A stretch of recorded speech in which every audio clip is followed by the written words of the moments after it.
I just wanted to make a quick little 7 or 8 minute video where I do what you were doing today in class, just for the purposes of keeping us all together, all right?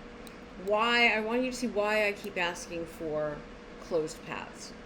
So just to reiterate, here's my, I only have one, you should have 3 of these artboards. Here's my scan that I brought in.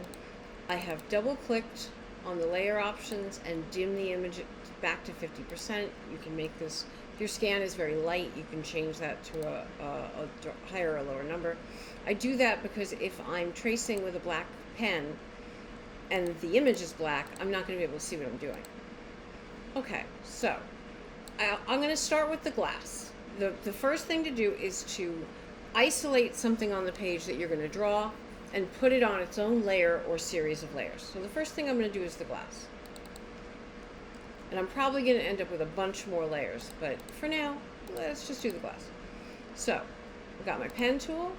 I'm going to come down here and give it a black stroke. I'm going to get rid of the fill because that'll probably get in my way. I'm going to zoom on in so I can see what I'm doing, and away I go. Alright, so always moving the pen in the direction that I want the path to go. Just remember, I'm super old and I've been doing this for a while.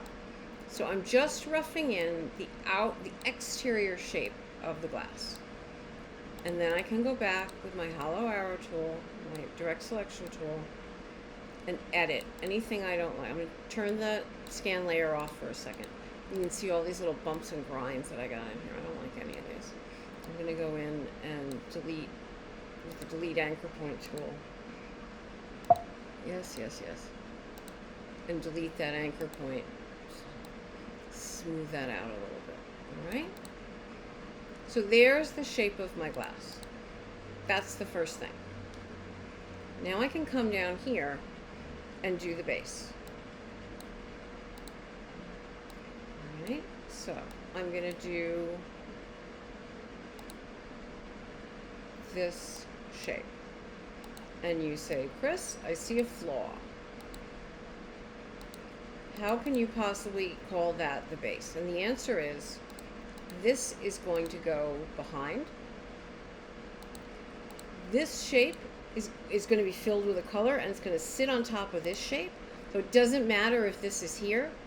And then I can either take this out, or depending on the color of this, whatever I depend, I can just make this no stroke and give it like a pale blue fill. All right, and then this is close enough to a circle that I think I'll cheat.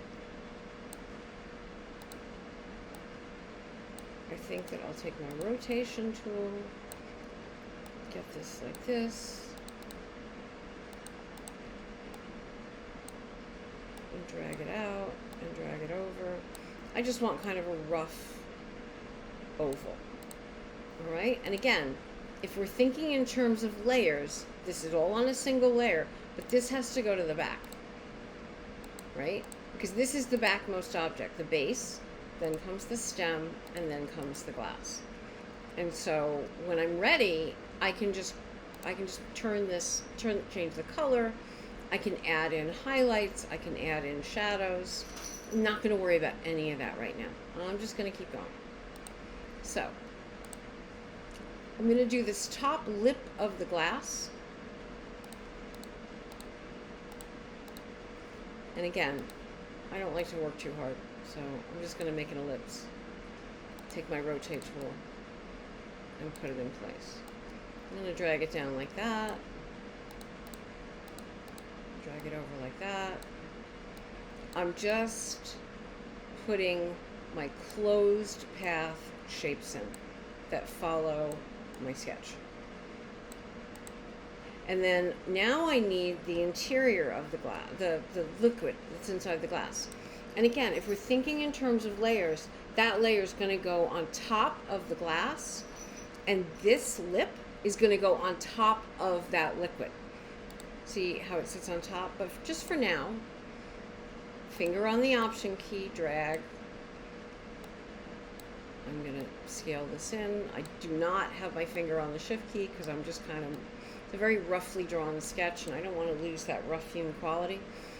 So see this interior, and I messed up the sketch. There should be a line here. The liquid should be inside the glass. Well, I already drew these curves, right? Finger on the option key. I'm going to drag this. Now, this is the interior liquid. It does not belong on the glass layer.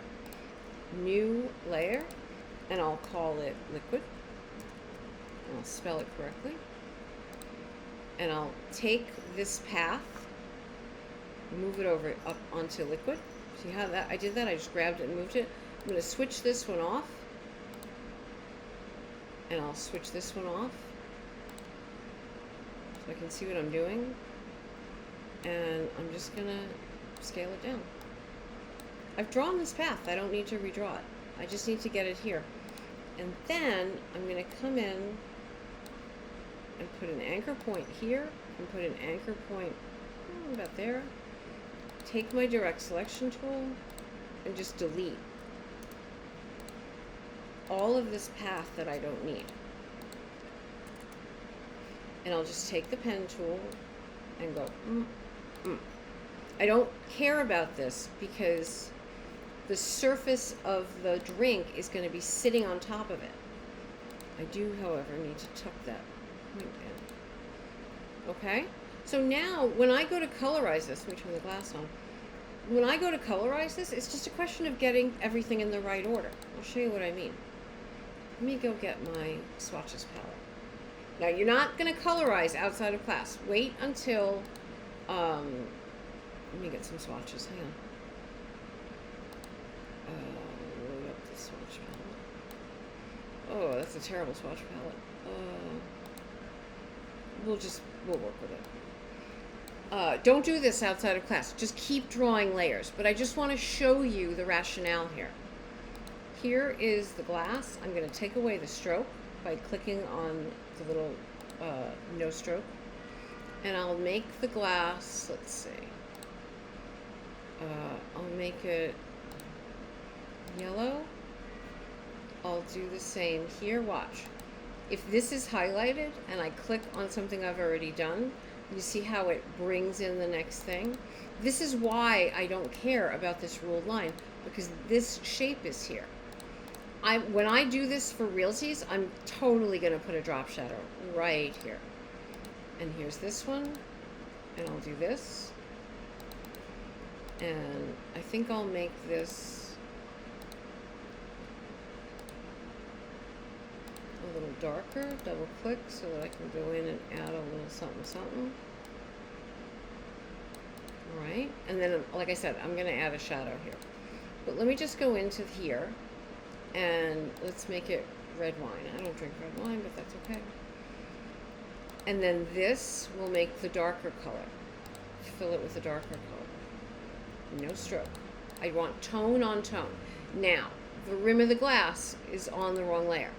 Or at the very least, the rim of the glass is behind this. So I need to come up and say bring to front because they're on the same layer. If this was on its own layer, I could just move it up. And I think I'll make that white so that I can see it. Okay? Now, like I said, don't worry about the colors as you're doing this. I just want to make you understand this is what we're going to do on Wednesday. And I couldn't have done this if everything wasn't a closed path. If these were just lines, they wouldn't fill correctly and I'd be floundering to join them. So just make sure that you're thinking in terms of closed paths. Because then once you have all of your closed paths sketched out, this is going to be so easy. So I have this glass. I have, let's see. Nope. Got to be careful between your stroke and your fill. Yeah, I'm going to have to play with this. I'm not crazy about how that turned out. But I'm just going to keep going, right? I'm going to do the waves in the background. I'll do a palm tree, and then I'll group it and flip it move it over. When I'm done with this glass, when I've added all of the stuff that goes into the glass, the cherry and the straw and the highlights and the shadows, all of those ideas, I'll flip it and move it over and bring it over here. So let me just show you what I mean. I know I want a shadow over here underneath the glass on the stem, so I'll just put it here. And this is all I'm going to do right now, because remember, I'm not colorizing anything. Let me go back to just plain old.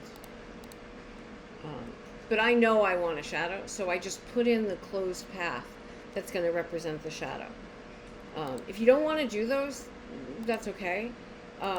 We can put those in on Wednesday if you prefer not to. But just rough it all in. I need to do my straw, I need to do my cherry, I need to do some of these cherries. All of this stuff needs to be closed paths. And if it's a super, super complex little drawing, then when you're all done, and you say to yourself, I can't with all these layers, Kris, I just can't do it. I say, okay, that's okay. So once I get the highlight roughed in, and the shadow roughed in, see, it's super rough. I'm going to use a clipping path on this, but I'm not going to do it right now because I'm not doing color. It would be kind of silly. But I'm just putting in my highlights, putting in my shadows. We'll clip all of these when we get to it, yeah? I'm probably going to do a fancy pants little thing where I have a cherry half in and half out of the liquid. Not going to fuss with it right now. Cannot be fussed with it right now. I'm just putting it in, and we'll get there when we get there. But when I'm done, if I had finished the cherry and I had finished everything else, I'm going to grab finger on the shift key. I'm going to group these together, Command G, or group up here in the object menu. Finger on the option key. There. There's my cherry. I'll do my straw, and then if I really cannot handle all of these different layers, I can grab the whole thing together, watch what happens, and I'll call it beverage. It's not a frosty beverage, but it's a beverage. And then none of these layers now have anything on them, so I can throw them away, or I can rename them, I can use them for working layers as I'm doing the rest of it. But there's my beverage. And then finger on the option key, get my rotate tool, finger on the shift key, and here's my smaller beverage. And I can move my cherries around so it's not quite so obvious that I copied and pasted. Okay? You're off to a great start.